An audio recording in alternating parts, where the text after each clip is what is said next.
చెప్పండి ఇక బతుకమ్మ సంబరాలు అయితే మొదలు కాబోతున్నాయి. 10 ఏళ్లలో బీఆర్ఎస్ ఘనంగా నిర్వహించింది. మరి ఇప్పుడు అధికారంలో కాంగ్రెస్ పార్టీ ఉంది. ఎలా ఉండదు? 2001 నుండి కూడా పార్టీ పెట్టినప్పటి నుండి కూడా బతుకమ్మ ఇక్కడ ఉద్యమ రూపంలో కూడా ఉంది. అధికారం వచ్చిన తర్వాత కూడా అధికారికంగా కూడా బతుకమ్మ పండుగను జరపడం జరిగింది. అంటే చిన్నప్పటి నుండి బతుకమ్మ పండుగ జరుపుకునే వాళ్ళమే అయినప్పటికీ కూడా ఉద్యమ రూపంలో ఉన్న బతుకమ్మను అధికార రూపంలో ఘనంగా మా అక్క చెల్లెలకు గౌరవంగా ఉండడం కోసం అధికారికంగా గౌరవ కేసీఆర్ గారు ప్రకటించడం జరిగింది. తదనంతరం గ్రామాలలో కూడా వసతులు కల్పించడం, చెరువుల దగ్గర కూడా బాగు చేయించడం, బతుకమ్మ ఆడుకోవడానికి అనువైన ప్రదేశాలు సృష్టించడం అనేది గౌరవ కేసీఆర్ గారు చేయడం జరిగింది. బతుకమ్మ పండుగకి చీరలు ఇవ్వడం, ఇవన్నీ కూడా ఒక పండుగను చీరలు కూడా మాట్లాడుతున్నాం. అందుకని చీరలు కూడా అప్పుడు ఎగతాళి చేసిండు. బతుకమ్మ పండుగకి ఇచ్చే చీరను పవిత్రంగా చూడాలి, ఆడబిడ్డకు సారె లెక్క చూడాలి, దాని ఖరీదును చూడొద్దు, దాని యొక్క ఇబ్బందికరమైన పరిస్థితులు మాట్లాడిండ్రు. ఇప్పుడు మేము కూడా డిమాండ్ చేస్తూ ఉన్నాం. పోయిన సంవత్సరం 2 చీరలు, ఈ సంవత్సరం 2 చీరలు, 2 బతుకమ్మలు అయిపోయిన 4 చీరలు ఇవ్వాలి మా అక్క చెల్లెలకు. 4 చీరలు బాగున్నారు రేవంత్ రెడ్డి, 4 చీరలు ఇవ్వాలని డిమాండ్ చేస్తున్నాం. ఇప్పటివరకు అయితే అక్కడ పంపిణీ జరుగుతలేదు. ఎంతో కొంతమందికి ఇస్తారట, చూద్దాం. మరి పట్టు చీరలు ఇస్తా అన్నాడు, పట్టు చీరలు వస్తున్నాయంటే మాకు సంతోషమే, కానీ 4 చీరలు ఇవ్వాలని చెప్పి డిమాండ్ చేస్తాం.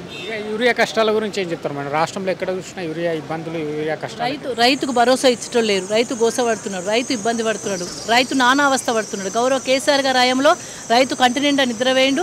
ఎందుకంటే ఇబ్బందికరమైన లేకుండా చాలా సంతోషంగా ఉండే రైతు కేసీఆర్ గారు ఎప్పుడు ఉండాలని కోరుకున్నారు. అలాంటి రైతును ఇబ్బంది పెట్టే విధంగా యూరియా కష్టాలు. అసలు యూరియా మార్నింగ్ 5 గంటలకు లేచిపోతే కూడా ఒక బస్తా దొరుకుతలేదు.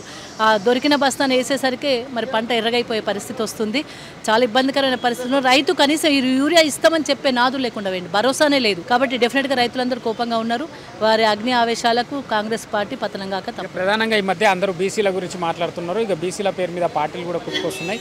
ఏం చెప్తారు మరి? అంటే జనాభా పరంగా అత్యధికంగా ఉన్న బీసీలకు రాజ్యాధికారంలో వాటా రావట్లేదని పార్టీలు వస్తుంది. డెఫినెట్గా బీసీలకు వాటా రావాల్సిన అవసరం ఉంటుంది, కానీ దాన్ని శాస్త్ర ప్రకారం చేయాలి. ఇది ఏదో మాట వరుసకు మోమాటానికి వాళ్ళ ఓట్లు దండుకోవడం కోసం కాదు. చేయాలంటే కేంద్ర ప్రభుత్వం చేతిలో ఉంటుంది.